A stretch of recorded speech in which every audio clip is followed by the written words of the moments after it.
there, I'm Stacey. Welcome back to my channel.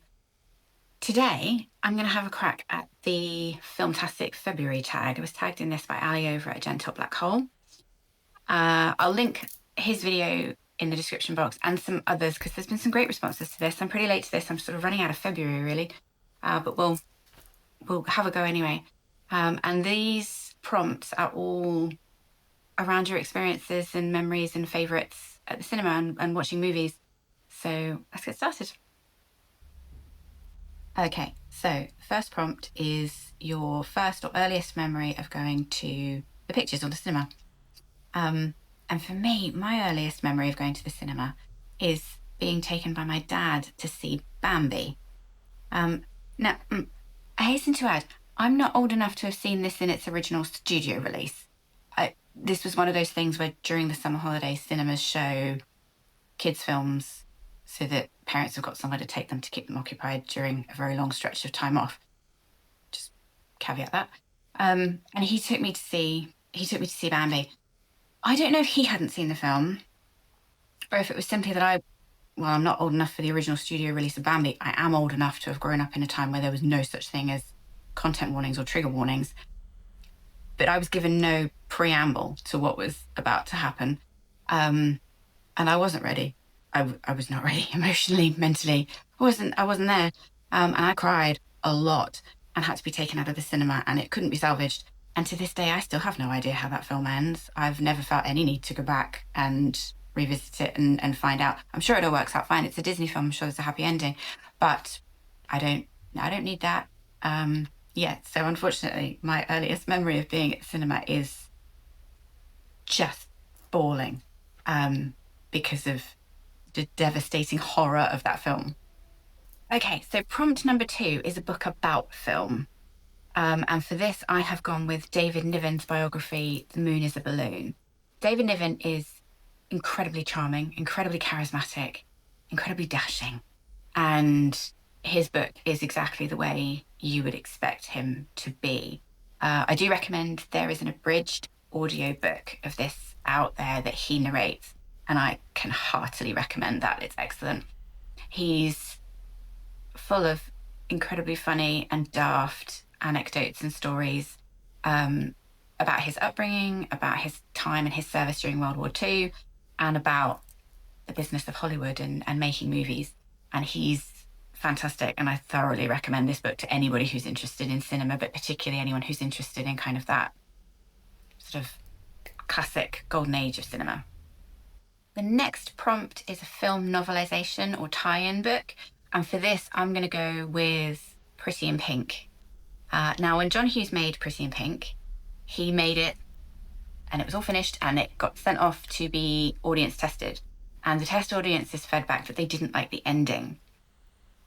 And in a moment of artistic weakness, he went back and he refilmed it and he changed the ending. And Andy, our main character, ends up with, quite frankly, the wrong man.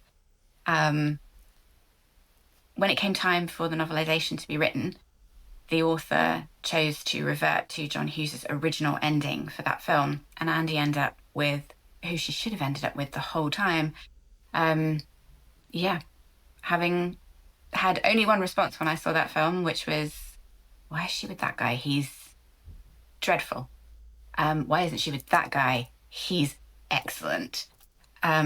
This book rights that wrong. So that's the one that I chose. Next prompt is a film about writers or writing. My first thought for this immediately was Almost Famous, but then I watched some of the responses and it turns out I wasn't the only one who had that immediate thought. So in the interest of mixing things up a little and trying to choose something that other people haven't chosen yet, I'm going to go with Funny Farm with Chevy Chase.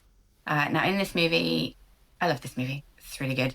In this movie, Chevy Chase plays a sports writer who has taken voluntary redundancy from his job, and he and his wife have moved from the city out to a very picturesque country house where he plans to write the great American novel. And they have a terrible time of it, Leonard. I won't spoil it. If you haven't seen it, try and find this film because it's really funny. I know Chevy Chase gets a hard time now, and not unreasonably so in a lot of cases, but there was a time when he made great movies, and this is one of them. Yeah, funny fun. Next prompt is a film that brings back fond memories. And for this one, I have picked, I know this is going to sound a bit odd, but bear with me, the Rocky Horror Picture Show. So when I was at university the first time, I was a fresher in the September of 2000. And I moved to Devon, and I moved into a small little self-contained university halls of residence that only had 4 of us in the building. There was room for 5, but for various reasons, one of the rooms was empty for quite a lot of time. So there were 4 of us who lived there, and one of a number of really cool events that happened during that Freshers' Fortnight was a Rocky Horror themed night. And in the run up to that night out, it was a fairly average night. There was nothing wrong with it, but it was a fairly average night out in the end. We had fun, but it wasn't like a memorable night in itself. But in the run up to that night out, we all watched this film on repeat while we chose who we were going to dress up as, trawled charity shops looking for things that we could repurpose for costumes, did each other's hair, makeup, eyeliner for days. If anybody's interested, I went as magenta. I had a lot shorter bobbed hair then, and I was able to gel it, and it was great fun. We made the most toxic alcohol. We used to drink awful amounts of alcohol in those days that I know my body couldn't cope with now. I don't know how you do it when you're younger. It doesn't make any sense now, but at the time we did. And yeah, we did that. Anytime I think of that film, it always takes me back to being 18 and planning nights out and just having the best time. I think you do stuff when certainly we did, because of that. Where we were was before everything got crazy expensive. So I remember Noel Fielding was the comedian in that Freshers' Fortnight. And he was completely unknown at that point. He was just starting out. He was so young. And we paid I think I paid £7 for my ticket to that gig. And there were about 30 people there. It was like having him do a comedy set in your living room. So yeah, it was a good time. It was a fun phase of my life. And this film always takes me right back there. Next prompt is a film that made you want to read the book. And for me, this one is 84 Charing Cross Road. I love 84 Charing Cross Road. Both the film and the book are amazing. But for me, the film did come first. I saw the film first with Annette Bening and Anthony Hopkins. Nothing happens in this film, just FYI. Nothing happens in this film. There is no peril. At no point are there any cliffhangers or big dramas. It is possibly the most gentle film you will ever see. But if you need to feed your soul, heartily recommend. And as soon as I realised that there was a book that went with it, I was all over that. And it was everything that I'd hoped. And the 2 of them are now in tandem. This is one of the few occasions where there is a film and a book that I don't have a favourite. I couldn't pick between them. I think they're both perfect. Next one is The Other Way Round, a book that made you want to watch the film. And for me, I'm going to go with X-Men, Days of Future Past in particular. But any of the X-Men films I wanted to see because I loved the X-Men comic books when I was a kid. Rogue's my favourite. If anybody's interested, she and Gambit are relationship goals. And I'm devastated that neither she nor Gambit have ever quite got the film justice that they deserve. But yeah, wanting to see all of the X-Men films came from reading the comic books. And I'm going to choose Days of Future Past because I think, for me, it's the only one that I enjoyed the film anywhere near as much as I enjoyed the comic book. I feel bad for people whose favourite was the Dark Phoenix comics because they were probably a little disappointed. But I was never hugely in love with Jean Grey, and I find Cyclops so annoying. So I wasn't too concerned about that. But Days of Future Past, I did love, and the film does a serviceable job of making that comic book kind of translate. And it's a good film in and of itself. If you weren't a fan of the comic books, you can enjoy that just as a good superhero movie. So yeah, that's what I'm going with, X-Men. Next prompt is a film that bears little or no resemblance to the source material. And for this, I'm going to go with another comic book or graphic novel, and I'm going to go with Red. I really liked the Red film. I didn't enjoy the sequel quite as much, but it was still enjoyable. But I really liked the first one.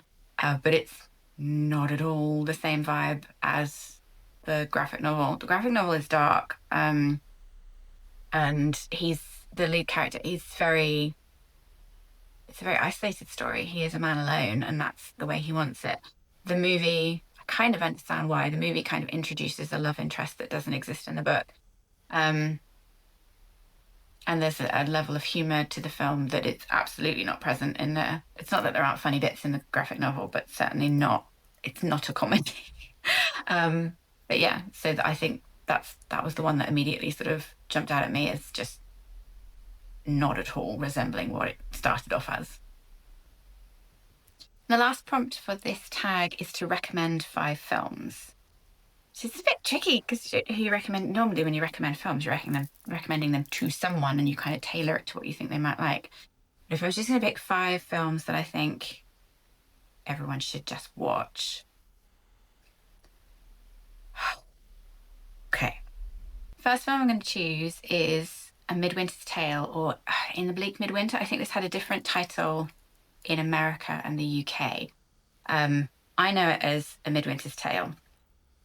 This is lovely. It's shot in black and white. It's Kenneth Branagh film. You'll recognise pretty much, especially if you're British, you will recognise everybody in this. It's about an out of work struggling actor who takes a job staging a Shakespeare play in a church in order to raise money to save the church from being sold or demolished. Unfortunately, because of the low budget that he has to work with, the quality of the actors that he is able to call upon to star in this is not as strong as he would perhaps like. And there's a lot of comedy to be had from people who are not necessarily fantastic actors or who used to be great actors and perhaps have not evolved as their career has progressed. Trying to cobble together this production of Shakespeare in less than ideal circumstances. It's really charming. It's really sweet. There's some funny bits in it. There's lots of funny bits in it, actually. It's a comedy. Yeah, I recommend this one. I don't think many people have heard of it, and I don't see it like come up on the TV or anything very often, but if you can track it down, it's definitely worth a look. Next one I'm going to choose is probably a little bit predictable for anybody who's been watching my videos lately. I'm going to go with A Hard Day's Night. I've been rewatching all of the Beatles films as part of my Fab Four February. I've kind of had them on, and this one's the best.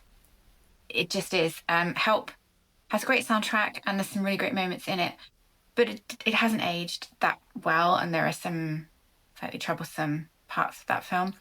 But A Hard Day's Night, I'm sorry, it holds up. It's funny, it's charming. The 4 of them are so endearing in it. It's decent. Visually, it looks fantastic as well because of the black and white, and they all look amazing in the suits and the outfits. And yeah, this is a good film. My next recommendation is one of my favorite films of all time. I did have to think carefully about this because it was a close run thing with another one of my favorite films of all time. So I've gone with A Matter of Life and Death. I love David Niven. I really do. He's just wonderful. And this is a beautiful movie. I almost went with Life and Death of Colonel Blimp, but I went with Matter of Life and Death in the end. Honourable mention to Life and Death of Colonel Blimp, though. I love the Archers films. Powell and Pressburger movies are a good time. And this one is gorgeous. It's gorgeous. There's some cute, funny moments in it. We're following an RAF pilot who's making his way back to England in a damaged plane in World War II. The plane goes down. He jumps out at the last minute, having gotten his crew to jump out first and not having told any of them before they jumped that he didn't have a functioning parachute. So he jumps out of the plane without a parachute and he's supposed to die. But in the run-up to jumping out of the plane, he's been talking to not an air traffic controller, a radio controller, a young woman called June, I believe. And they strike up this lovely little innocent flirtation over the radio because he knows he's going to die and she knows that he's going to die. And he says he'd love to have met her and taken her out. And he thinks that she sounds like the kind of woman that he could fall in love with. And it's very wholesome and cute. And then he jumps out of the plane and he's supposed to die, but it's very foggy. And the angel that's supposed to collect him and take him to heaven loses him in the fog. And so he wakes up and he's alive, but he's not supposed to be. So the angel is sent to retrieve him. Hijinks ensue.